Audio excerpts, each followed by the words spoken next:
بندہ کسی بڑے شخص سے ملے تو کئی دن تک اس کا نشہ نہیں اترتا کہ میں فلاں سے مل کے آیا ہوں، تو جو رب سے مل کر آئے تو اس کا بھی ایک نشہ ہے نا،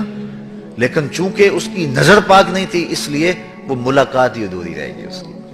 تو اس کو اس کا سرور باطن نصیب ہی نہیں ہو سکا، اس کا حاضر نہیں نصیب ہو سکا۔ ایمان کی ایک مٹھاس ہے، جیب میں پیسے ہونا تو اس کا اپنا ایک نشہ ہوتا ہے کہ میرے جیب میں 5 لاکھ روپیہ پڑا ہے۔ وہ آج کل وہ بچے ہیں اس عمر میں اگر مہنگا موبائل ہو ہاتھ کے اندر تو اس کا ایک نشہ ہوتا ہے میرے ہاتھ میں اتنی قیمت کا موبائل ہے، تو جیب میں پیسے ہوں تو اس کا ایک نشہ ہوتا ہے، ہاتھ میں قیمتی موبائل ہو تو اس کی ایک کیفیت ہوتی ہے، تو سینے میں ایمان ہو تو اس کا ایک نشہ نہیں ہوگا، اس کی ایک کیفیت، اس کی ایک مہک، اس کی ایک خوشبو مشام ہستی کو معطر کرتی رہے گی اور اس کو ایک احساس ہوگا کہ مجھے اتنی بڑی دولت دی گئی۔ لیکن وہ کیوں نصیب نہیں ہوتی؟ اس لیے کہ یہ 3 چیزیں نصیب نہیں ہوں گی۔ تو جب اللہ اس کے رسول کو ہر شے سے زیادہ محبوب نہیں جانیں گے، جو اپنے لیے پسند کرتے ہیں وہ اپنے مومن بھائی کے لیے پسند نہیں کریں گے، اور تیسرا کفر کی طرف پلٹنا اتنا مشکل ہوگا کہ آگ میں جانا آسان ہوگا لیکن کفر کی طرف جانا مشکل ہوگا۔ جب تک یہ 3 چیزیں نہ ہوں تو فرمایا ایمان کی حلاوت، ایمان کی مٹھاس نصیب ہی نہیں ہوتی ہے۔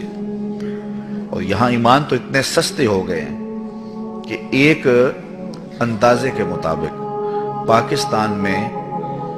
سال میں 10,000 لوگ بیرون ملک جانے کے لالچ میں اپنے آپ کو مرزئی لکھ دیتے ہیں۔ اتنا سوکھا اور اتنا سستا ایمان ہو گیا ہے، اتنی متاع ارزاں ہو گئی ہے، جبکہ یہ اتنی متاع عزیز تھی کہ اس کے لیے لوگوں نے جانیں دی۔ صحابہ کی زندگیاں دیکھیں، تابعین کی زندگیاں دیکھیں، ان کی انگلیاں کاٹ دی، پور پور کاٹا گیا، اور ہر بار کہا گیا کہ انکار کرو، انہوں نے کہا کٹ جائیں گے، انکار نہیں کریں گے محمد عربی صلی اللہ علیہ وسلم کا۔ اور چند ٹگوں کے لیے اچھا کھاتا پیتا شخص ہوتا ہے لیکن مزید دولت کی فراوانی کے لیے وہ اپنے آپ کو مرزئی لکھ دیتا ہے۔ اور کتنے لوگ ہیں اس متاع عزیز کو جو ہے وہ سستا کیے ہوئے ہیں۔ جب تک آزمایا نہ گیا ہو نا تو اس وقت پتہ نہیں چلتا کہ بندہ کہاں کھڑا ہے۔ جہاں میں تو کسی دیوار سے نہ ٹکرایا، کسے خبر کہ تو سنگے خارا ہے یا کہ زجاج۔ اقبال کہتا جب ٹکرائے گا نا تو کسی دیوار سے پھر پتہ چلے گا پتھر ہے یا شیشہ ہے۔ تو میں اور آپ جب کسی مشکل میں پڑے تو اس وقت پتہ چلتا ہے کہ ہمارا جو ہے وہ ایمان کہاں تک مضبوط ہے۔ وہ ایک خاتون تھی جس کا ذکر اقبال نے کیا ہے، تو اس کو انہوں نے اٹھا کر کے ایک اندھے کنویں کے کنارے کھڑا کیا اور کھڑا کر کے اس کے سامنے سانپوں اور بچھوؤں کے ٹوکرے اس کنویں کے اندر پھینکے، اور پھینک کر کے کہا کہ اب تجھے بھی اس میں پھینکنا ہے، یہ اندھا اور ویران کنواں ہے، اس کے اندر بہت سارے بچھو اور سانپ پہلے ہی موجود تھے،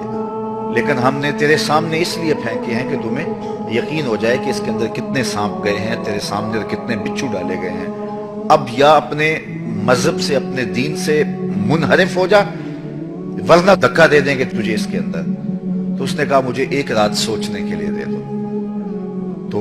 اس کو 1 رات سوچنے کے لیے دی گئی، اور صبح جب اس کو اٹھا کے دوبارہ اس کنویں کے کنارے پہ لایا گیا تو اس کو کہا بتا، اس نے کہا پھینک دو۔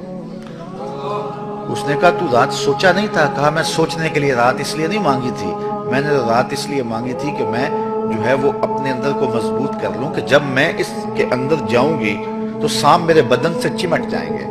بچھو میری بوٹیاں نوچیں گے اور سانپ مجھے چاروں طرف سے گھیر لیں گے، تو کہیں ایسا نہیں ہو کہ میں اندر جا کے کہیں منحرف ہو جاؤں، تو میں اپنے آپ کو مضبوط کرتی رہوں کہ جس نظریے پہ میں ہوں وہاں جا کے جو ہے میں اس نظریے پہ قائم رہتی ہوں یا نہیں قائم رہتی ہوں۔ تو میں اور آپ ذرا تصور میں اپنے آپ کو کسی ایسے اندھے کنویں کے کنارے پہ کھڑا کریں جس میں سانپ پھینکے گئے ہیں، اور پھر ہمیں کہا جائے تو ہم کس جگہ پہ کھڑے ہیں۔ اگر ہم سب کچھ گوارا کریں گے اور ایمان سے منحرف نہیں ہو سکتے پھر مبارک ہو، اور اگر کمزوری محسوس کرتے ہیں تو پھر ضرور